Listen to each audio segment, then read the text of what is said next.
बहुत ही जल्द कुछ बड़ा होने वाला है और उसकी आहट अभी से सुनाई दे रही है।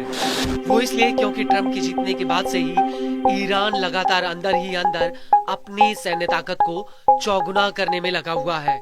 हालांकि कई रिपोर्ट्स में ये बात कही गई थी कि इजराइल और अमेरिका ईरान के परमाणु ठिकानों पर हमला कर सकते हैं, लेकिन ईरान ने भी इजराइल और अमेरिका को सबक सिखाने के लिए अपनी कमर कस ली है। दरअसल ईरान ने इस साल की शुरुआत से अभी तक कई सैन्य अभ्यास किए हैं। इसके अलावा उसने अपने सैन्य बेड़े में कई घातक मिसाइलों और ड्रोन्स को शामिल किया है। ईरान का संदेश साफ है कि अगर किसी ने उसे छेड़ने की कोशिश की तो वो उसका वो हाल करेगा जो इतिहास में दर्ज होगा।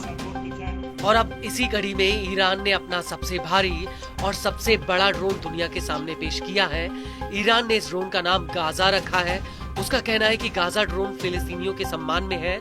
मिडिल ईस्ट के मौजूदा हालातों को देखकर ईरानी सेना के लिए गाजा ड्रोन एक बहुत बड़ा हथियार है। इस ड्रोन को लेकर ईरानी सेना की एरोस्पेस फोर्स के कमांडर आमिर अली हाजीजादे का कहना है कि इस ड्रोन में फिलहाल 8 बम फिट किए जा सकते हैं, लेकिन मिशन को पूरा करने के लिए ये 13 बमों को ले जा सकता है।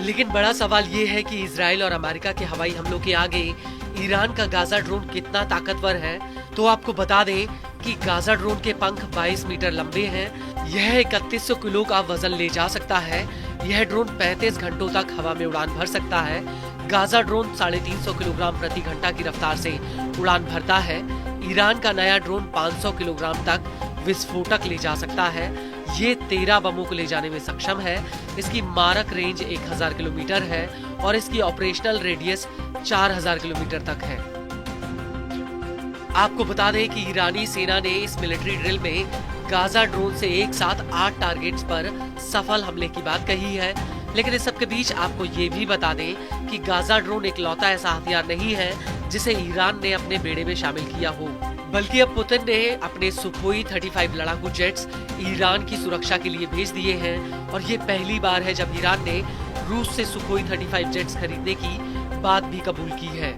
इसको लेकर स्टूडेंट न्यूज नेटवर्क ने ईरानी कमांडर अली शादमानी का हवाला देते हुए कहा है कि रूस ने ईरान को पहले ही सुखोई जेट्स भेज दिए हैं। हालांकि पुतिन ने ईरान को कितने जेट्स दिए हैं इस बात की कोई जानकारी सामने नहीं आई है। वहीं इजराइल का जिक्र करते हुए ईरानी कमांडर शादमानी का कहना है कि अगर दुश्मन मूर्खतापूर्ण कार्य करता है तो उसे हमारी मिसाइलों से नुकसान पहुंचाने का कड़वा स्वाद चखना पड़ेगा और कब्जे वाले क्षेत्र में उसका कोई भी हित सुरक्षित नहीं रहेगा।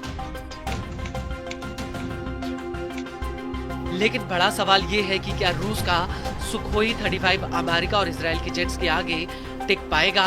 तो आपको बता दें कि सुखोई 35 रूस का बेहद ही ताकतवर और एडवांस जेट है। इसको लेकर रूस की तास न्यूज एजेंसी का कहना है कि Sukhoi 35 multi role fighter jet है। इसमें एक पायलट के बैठने की जगह होती है। इसका लेटेस्ट वर्जन 20,000 मीटर यानी 65,600 फीट की ऊंचाई पर उड़ान भर सकता है। इसकी अधिकतम स्पीड 2500 किलोमीटर प्रति घंटा है। इस सब के बीच बड़ी बात यह है कि नवंबर 2023 में ईरान ने रूस के साथ इन जेट्स को खरीदने की एक डील की थी।